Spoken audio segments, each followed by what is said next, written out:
সাগরের বুকে এক মিথ্যার যেন পতন ঘটল।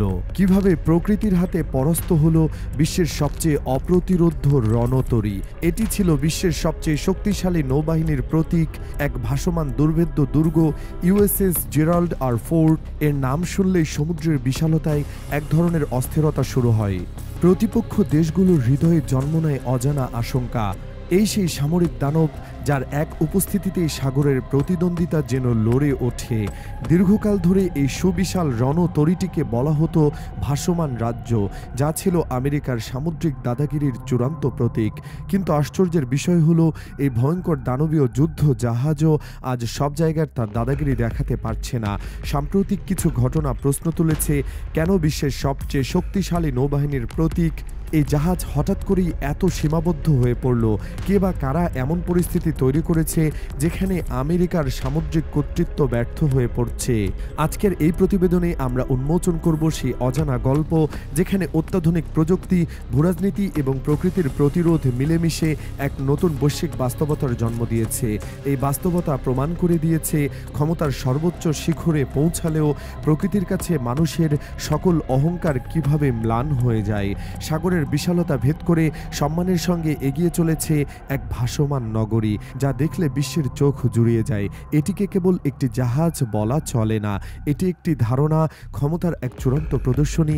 এর দৈর্ঘ্য প্রায় 11,000 ফুট, যা প্রায় 2 মাইল বিস্তৃত একটি স্বয়ংসম্পূর্ণ বিমানবন্দরকে টেনে নিয়ে চলেছে সমুদ্রের উপর দিয়ে।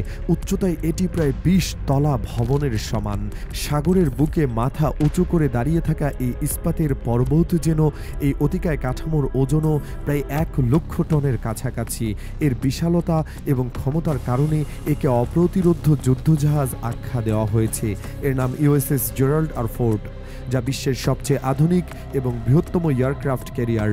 যুক্তরাষ্ট্র এই সুপার ক্যারিয়ারটিকে কেবল সামরিক শক্তি হিসাবে দেখে না, কেউ কেউ একে সাগরের বুকে চলমান এক দুর্ভেদ্য দুর্গ বলেও আখ্যায়িত করে। ফোর্ডের প্রতিটি ইঞ্চি সামরিক প্রযুক্তির চূড়ান্ত উৎকর্ষতা বহন করে। এমন একটি জাহাজ যদি কোনো কারণে হারিয়ে যায় বা সাময়িকভাবে অকেজো হয়ে পড়ে, তবে তা যেন একটি দেশের পুরো সামরিক শক্তি হারানোর মতো বিপর্যয় ডেকে আনে। এর সামরিক শক্তি সত্যি কল্পনার অতীত।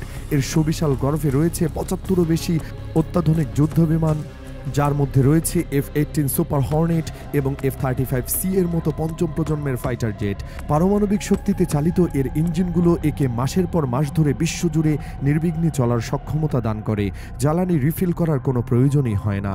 এর অভ্যন্তরে নিযুক্ত রয়েছে 4,500 জন প্রশিক্ষিত নাবিক ও সামরিক কর্মী, যারা দিনরাত এক করে এই ভাসমান সামরিক ঘাটের কার্যক্রম সচল রাখেন।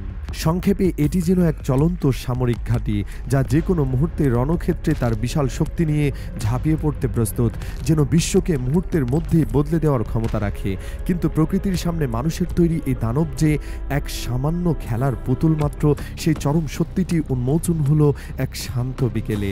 ঘটনার পটভূমি ছিল উত্তর আটলান্টিক মহাসাগর, পৃথিবীর অন্যতম বিশাল এবং রহস্যময় অঞ্চল, যেখানে আবহাওয়ার আচরণ সহজে অনুমান করা যায় না এবং যেখানে সমুদ্র হঠাৎ করে রূপ নেয় এক উন্মত্ত দানবের। অক্টোবর মাসের এক শান্ত বিকেলে ক্যারিয়ারটি একটি গোপন সামরিক প্রশিক্ষণ মিশনে নিয়োজিত ছিল। মিশনটি ছিল অত্যন্ত সংবেদনশীল এবং রুটিন মাফিক, যার প্রধান কাজ ছিল যুদ্ধবিমানের উড্ডয়ন এবং অবতরণ প্রক্রিয়া যাচাই করা। চারপাশের জল ছিল নীল ও শান্ত, দিগন্তের সূর্যের আলো চিকচিক করছিল। ফোর্ডের ডেকের সমস্ত ক্রু নিজেদের কাজে ব্যস্ত ছিলেন। চারপাশের পরিবেশ শান্ত থাকায় কারো মনে সামান্যতম উদ্বেগের জন্ম হয়নি। হঠাৎই জাহাজের অত্যাধুনিক রাডারে ধরা পড়ল এক নিম্নচাপের সংকেত। সংকেতটি ছিল অপ্রত্যাশিত, কিন্তু তার চেয়েও বেশি অপ্রত্যাশিত ছিল এই অবিশ্বাস্য দ্রুত গতি। আবহাওয়ার মডেলগুলো দেখাচ্ছিল যে এটি মাত্র কয়েক ঘন্টার মধ্যেই রূপ নিচ্ছিল এক ভয়াবহ সাইক্লোনে, এক অপ্রতিরোধ্য ঘূর্ণিঝড়ে। প্রাথমিকভাবে জাহাজের আবহাওয়া বিশেষজ্ঞরা এটিকে ততটা গুরুতর বলে মনে করেনি। তারা ভেবেছিলেন ফোর্ডের মতো বিশাল জাহাজ এমন সামান্য ঝড় তুফানে তার গতিপথ বদলাবে না, কারণ এর ইঞ্জিনের ক্ষমতা এবং কাঠামো এতটাই মজবুত যে তা প্রকৃতির সামান্য সামান্য খেয়ালকে উপেক্ষা করতে পারে। বিশাল জাহাজটি তার নির্ধারিত পথে এগিয়ে যেতে থাকে, যেন প্রকৃতির সামান্য খেয়াল তার গতিপথ বদলাবে না। এক ধরনের সামুদ্রিক অহংকার যেন একে গ্রাস করেছিল এক সিদ্ধান্ত গ্রহণ প্রক্রিয়াকে। কিন্তু মাত্র কয়েক ঘন্টার মধ্যেই আবহাওয়া যেন এক ভয়াবহ রূপ নিল, যা পরবর্তীতে ইতিহাসের পাতায় এক দুঃস্বপ্নের অধ্যায় হিসাবে স্থান করে নিল। শান্ত নীলচল মুহূর্তের মধ্যে আকাশ যেন ছেয়ে গেল জমজমাট কালো মেঘে, আর দিগন্ত থেকে ভেসে এলো এক চাপা গর্জন। শুরু হলো প্রকৃতির চরম তাণ্ডব। ঘূর্ণিঝড়টির কেন্দ্রে বাতাসের গতি মাপা হচ্ছিল ঘন্টায় প্রায় 140 কিলোমিটার বেগে। এই প্রচণ্ড বাতাসের তীব্রতা এতটাই ছিল যে মনে হচ্ছিল সমুদ্রের পৃষ্ঠ থেকে বাতাস যেন সব জল শুষে নিচ্ছে। জাহাজের ডেকে শক্ত করে বাঁধা F-18 সুপার হর্নেট যুদ্ধ বিমানগুলো যেন দানবীয় বাতাসের তীব্রতায় নড়ে উঠল। সেই মুহূর্তের মধ্যেই তাদের শিকল ছিঁড়ে উড়ে যাবে। প্রতিটি বিমানের ধাতব কাঠামোর বাতাসের আঘাতে সৃষ্টি করছিল এক অস্বস্তিকর কর্কট শব্দ। ক্যাপ্টেন তখনও ভাবছিল পরিস্থিতি সামাল দেওয়া যাবে। ক্রুদের মনোবল তখনও অটুট ছিল, কিন্তু সেটাই ছিল তাদের সবচেয়ে বড় ভুল, এক মারাত্মক ভুল, যার জন্য পরে তাকে চরম মূল্য পরিশোধ করতে হয়েছে। রাত নামতেই প্রকৃতির উন্মত্ততা যেন কয়েক গুণ বেড়ে গেল। আটলান্টিকের বুকে নেমে এলো সেই অন্ধকার রাত। আকাশ জুড়ে বিদ্যুৎ চমক আর বজ্রপাতের এক ভয়াবহ প্রদর্শনী শুরু হলো। মনে হচ্ছিল আকাশ নিজেই যেন যুদ্ধ ঘোষণা করেছে। তার সমস্ত রাগ আর শক্তি নিয়ে ঝাঁপিয়ে পড়ছিল সাগরের বুকে। প্রকৃতির রুদ্র রূপ যেন তার সমস্ত শক্তি নিয়ে আশ্রে পড়েছিল সাগরের বুকে। আর তার আক্রমণের মূল লক্ষ্য ছিল এই বিশাল ইস্পাতের কাঠামো। বজ্রপাতের প্রচণ্ডতা ক্যারিয়ারের বিশাল ইস্পাতের কাঠামোয় বারবার আশ্রে পড়ছিল, যেন তাকে ভেঙে গুড়িয়ে চুরমার করে দিতে চায়। প্রতিটি বজ্রপাত জাহাজের অভ্যন্তরে এক তীব্র কম্পন সৃষ্টি করছিল। চারপাশের তাপমাত্রা দ্রুত হ্রাস পাচ্ছিল এবং কুয়াশার মতো সাদা ধোঁয়া ছড়িয়ে পড়েছিল চারপাশে। এই ধোঁয়া ছিল আসলে সাগরের বাষ্প, যা বাতাসের তীব্রতায় জলকণাগুলো এত জোরে উড়ে যাচ্ছিল যে তা বাষ্পে রূপ নিচ্ছিল। নাবিকদের মধ্যে চাপা গুঞ্জন শুরু হলো। অনেকে জীবনে এমন ঝড় দেখেনি। তাদের হৃদস্পন্দন বেড়ে যাচ্ছিল সময়ের সাথে সাথে, কারণ তারা বুঝতে পারছিল এটি কোনো সাধারণ সামুদ্রিক ঝড় নয়, এটি প্রকৃতির প্রতিশোধ। ঠিক এমন এক শ্বাসরুদ্ধকর মুহূর্তে ভেসে এলো এক আতঙ্কের বার্তা। রাডারে ধরা পড়ল এক দৈত্যাকার ঢেউ, একটি রোগ ওয়েভ বা অতিকায় সামুদ্রিক তরঙ্গ, যার অস্তিত্ব সাধারণ কল্পবিজ্ঞানের বিষয়বস্তু হওয়ার কথা। এর উচ্চতা পরিমাপ করা হলো প্রায় 85 ফুট, অর্থাৎ এটি প্রায় 8 তলা ভবনের সমান উঁচু। সাগরের বুকে যেন একটা 8 তলা ভবন তাদের দিকে ধেয়ে আসছে। মুহূর্তেই ক্যারিয়ারের সমস্ত অ্যালার্ম বেজে উঠল। সাইরেনের কর্কট শব্দ পুরো জাহাজের 4500 কর্মীর কানে এক চরম সত্য পৌঁছে দিল। তারা এখন এক ভয়াবহ অস্তিত্বের মুখোমুখি। ক্যাপ্টেন তখনও চেষ্টা করেছিল শান্ত থাকতে, কিন্তু তার কণ্ঠস্বর কাঁপছিল। তিনি ঘোষণা দিলেন হ্যাঙ্গার যেন খালি করা হয়, প্রতিটি ওয়াটারটাইট দরজা সিল করা হোক। পুরো জাহাজ জুড়ে ছড়িয়ে পড়ল এক টান টান উত্তেজনা, এক অজানা আশঙ্কায় সবার বুক ধুকপুক করছিল। তারপর যা ঘটল তা যেন পৃথিবীর শেষ দিনের মহড়ার এক ভয়াবহ অভিজ্ঞতা। সেই বিশাল ঢেউটি ক্যারিয়ারের উপর সজোরে আশ্রে পড়ল। ঢেউটি যখন প্রথম ইস্পাতের কাঠামোকে স্পর্শ করল, তখন সেই শব্দ ছিল কান ফাটিয়ে দেওয়ার এক বিস্ফোরণের মতো।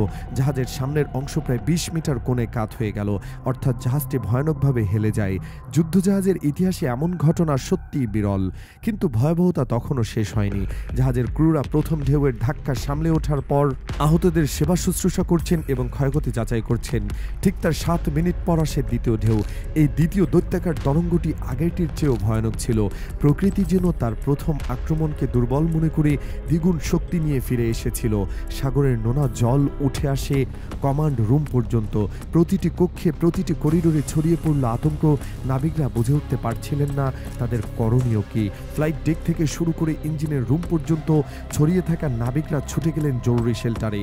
এই চরম সংকটময় মুহূর্তে যখন মানুষের প্রচেষ্টা ব্যর্থ হওয়ার মুখে সবচেয়ে কার্যকর ভূমিকা পালন করল অত্যাধুনিক ড্যামেজ কন্ট্রোল এআই সিস্টেম বা আর্টিফিশিয়াল ইন্টেলিজেন্স সিস্টেম। এই প্রযুক্তি যা ছিল ফোর্ডের এক বিস্ময়কর সংযোজন, মুহূর্তের মধ্যে হাজার হাজার ঢেউ পয়েন্ট বিশ্লেষণ করে নির্ধারণ করল কোথায় পানি ঢুকছে, কোথায় কোন কাঠামো ভেঙেছে, এমনকি জাহাজের অভ্যন্তরে কোথায় আগুন লেগেছে কিনা। যখন 4500 ক্রু বিশৃঙ্খলার শিকার, তখনই স্বয়ং এআই সিস্টেম শেষ পর্যন্ত জাহাজকে নিশ্চিত ধ্বংসের পথ থেকে রক্ষা করে। প্রায় 45 মিনিট পর, যা ক্রুদের কাছে মনে হয়েছিল অনন্তকালের মতো দীর্ঘ এক সময়ে, ধীরে ধীরে ঝড়ের তীব্রতা কমে আসে। পারমাণবিক শক্তিতে চালিত, সর্বাধুনিক প্রযুক্তিতে সজ্জিত এই যুদ্ধ জাহাজ, যা ছিল মানুষের প্রযুক্তিগত অহংকারের চরম বহিঃপ্রকাশ, প্রমাণ করে দিল যে মানুষ যতই উন্নত হোক, প্রকৃতির বিশালতা আর শক্তির সামনে সবকিছুই ক্ষুদ্র। নিয়ন্ত্রণ আসলে প্রকৃতির হাতে। এই ঘটনা সামরিক কৌশলবিদদের জন্য এক বিশাল শিক্ষা দিয়ে গেল। সবচেয়ে শক্তিশালী নৌবাহিনীর প্রতীকও প্রকৃতির সামনে মাথা নত করতে হয়। এই বিপর্যয় চোখে আঙুল দিয়ে দেখিয়ে গেল যে সাগরের বুকে মানুষের সকল অহংকার ফিকে হয়ে যায়। আর এই নতুন বৈশ্বিক বাস্তবতায় ক্ষমতার সংজ্ঞা কেবল প্রযুক্তি দিয়ে নির্ধারিত হয় না, বরং প্রকৃতির অপ্রতিরোধ্য শক্তির কাছেও মানবজাতিকে সদা সতর্ক থাকতে হয়। আর এটাই ছিল সেই অজানা গল্প, যেখানে এক নতুন বৈশ্বিক বাস্তবতা তৈরি হলো, যা আমেরিকার সামুদ্রিক দাপটকে সাময়িকভাবে হলেও সীমাবদ্ধ করে দিল।